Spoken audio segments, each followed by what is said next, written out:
அன்புள்ள ஆண்டவரே, மீண்டும் உம்முடைய சத்திய நாமத்தின் ஆசீர்வாதத்தோடு இந்த நாளில் உம்முடைய வார்த்தைகளை கேட்க வந்திருக்கிற எங்கள் ஒவ்வொருவருக்குள்ளும் உம்முடைய கிருபை தங்கி எங்களை பலப்படுத்தட்டும். மீட்பர் இயேசு கிறிஸ்துவின் நாமத்தில் ஜெபிக்கிறேன் நல்ல பிதாவே, ஆமென்.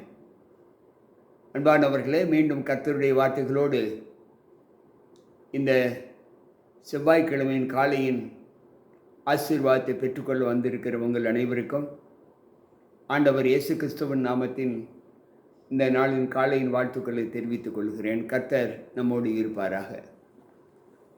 இந்த நாளுக்குரிய செய்தி, நாம் தேவனுக்குள் நம்மை எப்படி பலப்படுத்துகிற ஒரு அனுபவத்தோடு நாம் இருக்கிறோம் என்பதை ஆண்டவர் நமக்கு கற்றுக் கொடுக்க போகிறார்.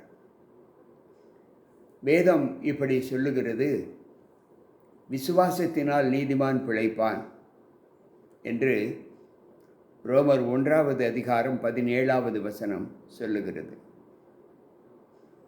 அந்த விசுவாசத்தினால் நீதிமான் பிழைப்பான் என்று சொல்லும்போது, அந்த தேவ நீதியானது விசுவாசத்திற்கென்று அந்த சுவிசேஷத்தினால் வெளிப்படுத்தப்பட்டு இருக்கிறது என்று ஆண்டவர் சொல்லுகிறார். ஒரு மனிதனுடைய வாழ்க்கை மேன்மையடைய வேண்டும் என்றால் தேவன் மீது வைத்திருக்கிற விசுவாசம் முதல் காரணமாக இருக்கும். ஒவ்வொரு நாளும் நாம் தேவன் மேல் வைத்திருக்கிற அந்த விசுவாச பாதையில் நாம் இன்னும் அவரோடு கூட தொடர்ந்து யாத்திரை செய்யும்போது, நாம் எந்த இலக்கை நோக்கி செல்ல வேண்டுமோ அந்த இடத்திற்கு தேவன் நம்மை அழைத்து செல்வேன் என்று வாக்கு கொடுக்கிறார். அன்பு பிள்ளைகளே, ஆனால் இன்றைக்கு அந்த சத்தியத்தின் பாதையில் நடக்காத சிலர் எப்படி தங்களை ஆண்டவருக்குள் செயலற்ற நிலைமையில் இருக்கிறார்கள் என்பதை யோசித்து பார்த்தால், சத்தியத்தை அநியாயத்தினாலே அடக்கி வைக்கிற மனுஷருடைய எல்லா அவபக்திக்கும் அநியாயத்துக்கும் விரோதமாக தேவ கோபம் வானத்திலிருந்து வெளிப்படும் என்று ரோமர் 1:18 சொல்லுகிறது. சத்தியத்தை அநியாயத்தினாலே அடக்கி வைக்கிற மனிதன், ஒருவன் சொல்ல வேண்டும் என்று நினைத்தால் அதை கண்டிப்பாக சொல்ல வேண்டும். பாரபட்சம் பார்க்காமல், முகம் பார்க்காமல், ஏற்றத்தாழ்வு இல்லாமல் அதை கண்டிப்பாய் சொல்ல வேண்டும். அதுதான் ஒரு மனிதனுடைய உண்மை நிலை. ஆனால் இன்றைக்கு இந்த சத்தியத்தை அடக்கி வைக்கிற மனிதர்கள் என்று வேதம் சொல்லுகிறது. பவுல் இதை குறித்து சொல்லும்போது, அப்போஸ்தலர் நடவடிக்கைகளின் புத்தகம் 17 அதிகாரம் 30 வசனத்திலே அவர் சொல்லுகிறார், அறியாமையுள்ள காலங்களை தேவன் காணாதவர் போல் இருந்தார். இப்பொழுதும் மனம் திரும்ப வேண்டும் என்று எங்குமுள்ள மனுஷருக்கும் கட்டளையிடுகிறார் என்று சொல்லப்பட்டிருக்கிறது. அன்பு பிள்ளைகளே, சற்று யோசிப்போம். அறியாமையுள்ள காலங்களை தேவன் காணாதவர் போல் இருந்தார். ஒவ்வொரு நாளும் நம்முடைய வாழ்க்கையில் தேவனை பற்றிய அறிவை நாம் பெற்றிருக்க வேண்டும். ஒருவேளை அவரை அறியாததற்கு முன்பு நாம் அப்படிப்பட்ட அவிசுவாசத்தில் இருந்திருந்தால் அதை ஆண்டவர் கண்டுகொள்ள மாட்டார். அறிந்ததற்கு பின்பு ஒரு நல்ல பாதையில் நடக்க வேண்டும் என்று விரும்புகிற பிள்ளைகள் அந்த நல்ல பாதையை இதுதான் உண்மை என்று அறிந்ததற்கு பின்பு அந்த வழியிலே நடக்க தவறினால் ஆண்டவர் நம்மிடத்தில் சில கேள்விகளை கேட்பார். நாம் தெரியாமல் இருந்த காலங்களில் செய்த தவறுகள் எல்லாமே மன்னிக்கப்படும். இப்பொழுது இருக்கிற நாம் மனம் திரும்பி அந்த நல்ல பாதையிலே நடக்க வேண்டும் என்று ஆண்டவர் சொல்லுகிறார். அப்போஸ்தலர் 10 அதிகாரம் 42வது வசனத்தை வாசிப்போம் என்றால், அங்கு ஆண்டவர் சொல்லுகிற வார்த்தை, அவர் சொல்லுகிறார், அன்றியும் அவரே உயிரோடு இருக்கிறவர்களுக்கும் மரித்தோர்களுக்கும் தேவனாய் இருக்கிறபடியால் நியாயாதிபதி என்று ஜனங்களுக்கு பிரசங்கிக்கவும் சாட்சியாக ஒப்புவிக்கவும் அவர் எங்களுக்கு கட்டளையிட்டார். அவரே உயிரோடு இருக்கிறவர்களுக்கும் மரித்தோர்களுக்கும் தேவனால் ஏற்படுத்தப்பட்ட நியாயாதிபதி என்பதை ஜனங்கள் நாம் சொல்ல வேண்டிய கடமை. உயிரோடு இருக்கிறவர்களையும் மரித்தோர்களையும் நியாயம் தீர்க்கப் போகிற தேவன் ஒருவர் உண்டு என்பதை நாம் சொல்ல வேண்டும். அன்பு பிள்ளைகளே, இன்றைக்கு நம்முடைய வாழ்க்கையில் அந்த அனுபவத்தை நம்மில் எத்தனை பேர் பெற்றிருக்கிறோம் என்று ஆண்டவர் சொல்லுகிறார். இந்த உலகத்தின் நியாயாதிபதி ஒருவர்தான். அவர் உயிரோடு இருக்கிறவர்களுக்கும் மரித்தோர்களுக்கும் தேவனாய் இருக்கிறார் என்று வேதம் சொல்லுகிறது. அப்போஸ்தலர் 2:24 வாசிப்போம் என்றால், தேவன் அவருடைய மரண உபாதிகளின் கட்டை அவிழ்த்து அவரை எழுப்பினார். அவர் மரணத்தினால் கட்டப்பட்டிருக்கக்கூடாது இருந்தது. அன்பு பிள்ளைகளே, தேவன் எப்படி அவரை எழுப்பினாரோ, கிறிஸ்து இயேசுவை மரணத்திலிருந்து எழுப்பினாரோ, அதை போல அவர் மரணத்தினால் கட்டப்பட்டிருக்க கூடாது என்கின்ற ஒரு நிலையை ஆண்டவர் அவருக்கு ஏற்படுத்தினார். என் ஆத்துமாவை பாதாளத்தில் விடீர் என்று தாவீது பாடியது போல, ஆண்டவராக இயேசு கிறிஸ்துவனுடைய சரீரம் ஒரு நாளும் அடக்கம் பண்ணப்பட்டது போல இருக்கக்கூடாது என்று ஆவியானவர் சொல்லுகிறார். எழுப்பினார். அவர்தான் அவரை மரணத்திலிருந்து எழுப்பினார் என்று அப்போஸ்தலர் 2:32 சொல்லுகிறது. இந்த இயேசுவை தேவன் எழுப்பினார், அதற்கு நாங்கள் எல்லோரும் சாட்சிகளாய் இருக்கிறோம் என்று சொல்லுகிறார். எனக்கு பிரியமான தேவ பிள்ளைகளே, அப்படி என்றால் இந்த இயேசுவை ஆண்டவர் எழுப்பினார் என்றால், அவருக்குள் இருக்கிற நாமும் அவரால் எழுப்பப்படுவோம் என்பது எவ்வளவு நிச்சயம் என்பதை நாம் சற்று யோசித்து பார்ப்போம். ரோமர் 3:25 சொல்லுகிறது, இயேசுவினிடத்தில் விசுவாசமாய் இருக்கிறவனை நீதிமான் ஆக்குகிறவருமாய் விளங்கும்படி இக்காலத்திலே தமது நீதியை காண்பிக்கும் பொருட்டாகவும். அன்பு பிள்ளைகளே, தேவனிடத்தில் விசுவாசமாய் இருக்கிற பிள்ளைகளை நியாயம் தீர்க்கிற தேவன் என்று சொல்லுகிறார். தமது நீதியை வெளிப்படுத்த போகிற தேவன் என்று சொல்லுகிறார். நாம் உயிரோடு இருக்கும் காலத்தில் அவர் மீது வைத்திருக்கிற அந்த விசுவாசத்தின் தன்மைகளை நாம் ஒவ்வொரு நாளும் தேவனுக்குள் மகிமைப்படுத்த வேண்டும் என்று ஆண்டவர் சொல்லுகிறார். 2 தெசலோனிக்கேயரின் புஸ்தகம் 2வது அதிகாரத்தை 11-12 வசனங்களை நாம் வாசிப்போம் என்றால், அங்கு ஆண்டவர் சொல்லுகிற வார்த்தை, அவர் சொல்லுகிறார், ஆகையால் சத்தியத்தை விசுவாசியாமல் அநீதியில் பிரியப்படுகிற யாவரும் ஆக்கினைக்குள்ளாக்கப்படுவார்கள் என்று சொல்லப்பட்டு இருக்கும்படி அவர்கள் பொய்யை விசுவாசிக்கத்தக்கதாய் கொடிய வஞ்சகத்தை தேவன் அவர்களுக்கு அனுப்புவேன் என்று சொல்லுகிறார். யாரெல்லாம் சத்தியத்தை அநியாயத்தினால் அடக்கி வைக்கிறோமோ அவர்கள் பொய்யை நம்பக்கூடிய அளவிற்கு தேவன் அவர்களை விட்டுவிடுவார் என்று வேதம் சொல்லுகிறது. அன்பு பிள்ளைகளே, 2 கொரிந்தியரின் புஸ்தகத்திலே நாம் இன்னும் அதிகமாக பவுல் சொல்லுகிற வார்த்தைகளை நாம் சற்று தியானிக்க முடியும்.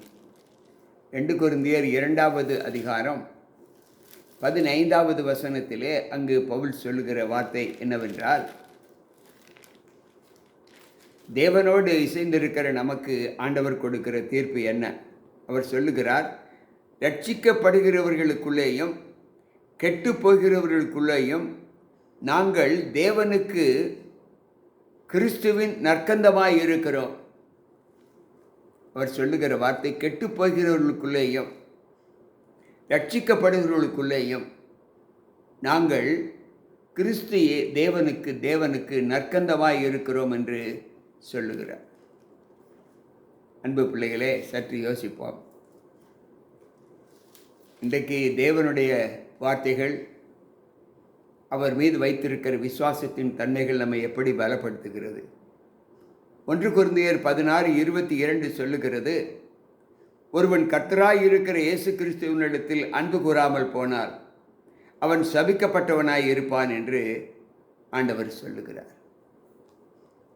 ஒருவன் கிறிஸ்து இயேசுவினிடத்தில் அன்பு கூறாமல் போனால் அவன் சபிக்கப்பட்டவனாய் இருப்பான் என்று இங்கு ஆண்டவர் சொல்லுகிறார். அப்படி என்றால் யாரெல்லாம் சத்தியத்தை அநியாயமாய் அடக்கி வைக்கிறார்களோ அவர்கள் தேவ சாபத்திற்கு உட்பட்டவர்களாய் இருப்பார்கள் என்று ஆண்டவர் சொல்லுகிறார். ஆண்டவர் கொடுத்த சத்தியம் ஒன்றுதான்.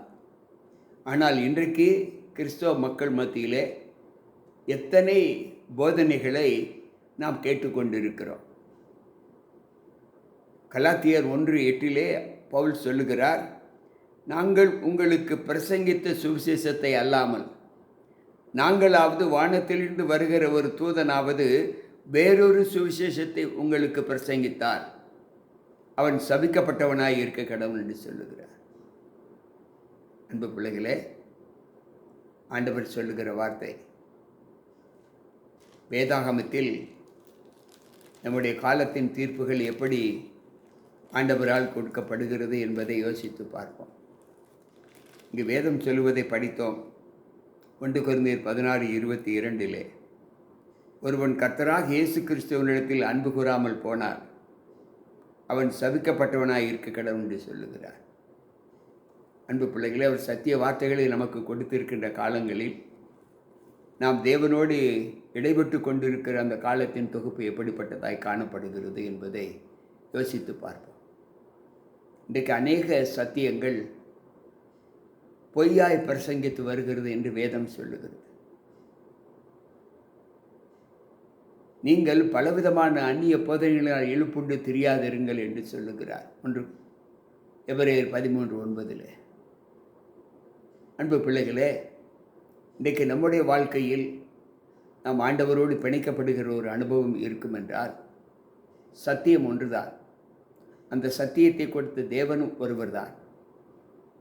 ஆனால் அந்த போதகத்தை மாற்றி திருத்தி சொல்லுகிற அனுபவம் அவிசுவாசத்தை வளர்க்கும் என்றுதான் ஆண்டவர் சொல்லுகிறார். அதைத்தான் அவர் சொல்லுகிறார், சத்தியத்தை அநியாயத்தினாலே அடக்கி வைக்கிற மனுஷருடைய நிலைமை.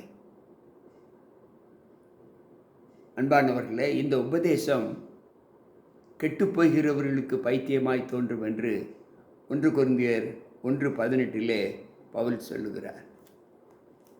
இன்றைக்கு நம்முடைய வாழ்க்கையில் சத்தியத்தின் பாதையிலே நடப்பதற்கு ஆண்டவர் நம்மை உயிர்ப்பித்தார்.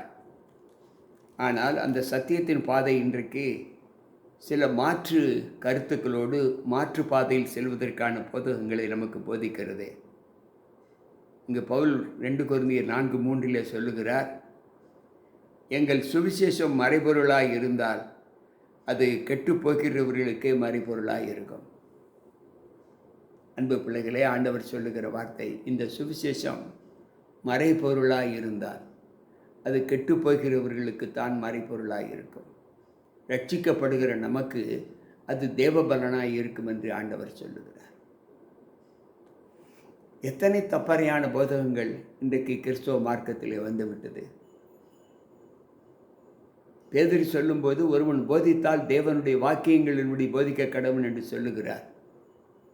ஆனால் இன்றைக்கு சத்தியத்திலே எத்தனை மாற்று கருத்துக்கள் வந்து கொண்டிருப்பதை நாம் பார்க்கிறோம். ஒரு சாரார் மரித்த மாத்திரத்தில் மனிதன் பரலோகத்திற்கு சென்று விடுகிறான் என்று சொல்லுகிறார். ஒரு சாரார் உயிர்த்தெழுதல் இல்லை என்று சொல்லுகிறார். ஒரு சாரார் மனிதன் ஆவியாய் இருக்கிறான் என்று சொல்லுகிறார். ஒரு சாரார் பரலோகம் இல்லை என்று சொல்லுகிறார். அன்பு பிள்ளைகளே, இதைத்தான் ஆண்டவர் சொல்லுகிறார், சத்தியத்தை அநியாயத்தினால் அடக்கி வைக்கிற மனிதன். எல்லா நிலைகளிலும் நாம் தேவனோடு இசைந்திருக்கிற ஒரு வாக்குத்தத்தங்களை பெற வேண்டும் என்று நாம் நம்பி தேவ சமூகத்தில் வரும்போது அந்த வார்த்தைகள் நம்மை தேவனிடத்தில் எப்படி அழைத்து செல்லுகிறது என்பதை நாம் யோசித்து பார்ப்போம். மெய்யான நீதியிலும் பரிசுத்தத்திலும் நம்மை பாதுகாக்கிற தேவன் நம்மோடு கூட இருக்கிறார் என்றால், அந்த சத்தியத்தை கொடுத்த தேவனுக்கு சாட்சியாக நம்முடைய வாழ்க்கை நாம் காட்டுகிற விசுவாசம் இருக்க வேண்டும். அதைத்தான் அங்கு பவுல் சொல்லுகிறார், விசுவாசத்தினால் நீதிமான் பிழைப்பான் என்று சொல்லுகிறார். எபிரேயரின் புஸ்தகம் 10வது அதிகாரம் 33வது வசனத்தை நாம் வாசிப்போம் என்றால், அங்கு ஆண்டவர் சொல்லுகிறார், விசுவாசத்தினால் நீதிமான் பிழைப்பான் என்று சொல்லுகிறார். ஆனால் வேதம் என்ன சொல்லுகிறது என்பதை யோசித்து பார்த்தால், நிந்தைகளாலும் உபத்திரவங்களாலும் நீங்கள் வேண்டிக் கொள்ளுவது வேடிக்கையாக்கப்பட்டதும் அல்லாமல் அப்படி நடத்தப்பட்டவர்களுக்கு பங்காளிகளாயும் இருக்கிறீர்கள் என்று சொல்லுகிறார்.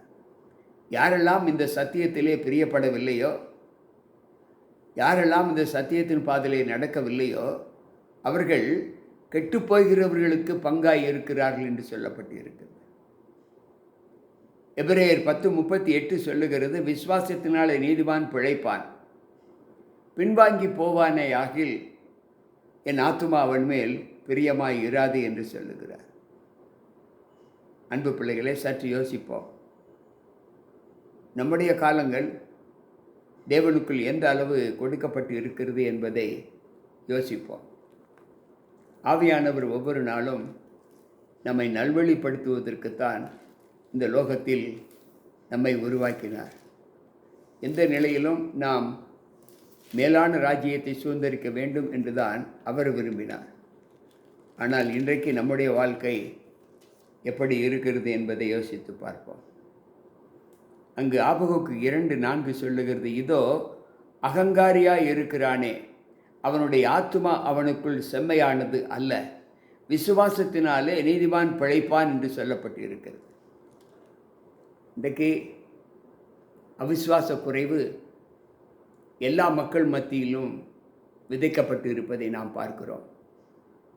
எப்படி சோர்வு, பலவீனம், சுகாதார குறைவு, இவைகள் எல்லாம் அவிசுவாசத்தில் நடப்பதற்கான விதைக்கப்பட்ட விதைகள். இந்த விதைகளை நாம் வளரவிட்டால் அந்த விதைகள் அவிசுவாசம் என்னும் கனிகளை தான் கொடுக்கும், பலவீனம் என்கின்ற கனிகளை தான் கொடுக்கும், சுகவீனம் என்கின்ற கனிகளை தான் கொடுக்கும். ஆனால் விசுவாசத்தினால் நீதிமான் பிழைப்பான் என்று சொல்லும்போது அந்த வார்த்தைகளின் தத்துவங்களை நாம் ஏற்று இதை ஒரு பொருட்டாக எண்ணாமல், தேவன் எதை விளம்பினாரோ, எதை நமக்கு கற்றுக் கொடுத்தாரோ, அந்த கற்றுக்கொண்ட அந்த சத்தியத்திலே நாம் நிலைத்து நின்றால் போதும். நம்முடைய பிழைப்பு விசுவாச பிள்ளைகள் மத்தியிலே நீதிமான்கள் என்கின்ற ஒரு பெரிய பட்டத்தை ஆண்டவர் நமக்கு சூட்டி விடுவார். ஆனால் இந்த நீதிமான் என்கின்ற பட்டத்தை பெறுவதற்கு சத்துரு ஒரு நாளும் அனுமதி கொடுக்க மாட்டான். அவன் நம்மை விட மாட்டான். அன்பானவர்கள், இதற்கு நாம் என்ன செய்ய வேண்டும்? வேதம் மிக தெளிவாக சொன்னதை படித்தோம். பின்வாங்கி போவானாயாகில்.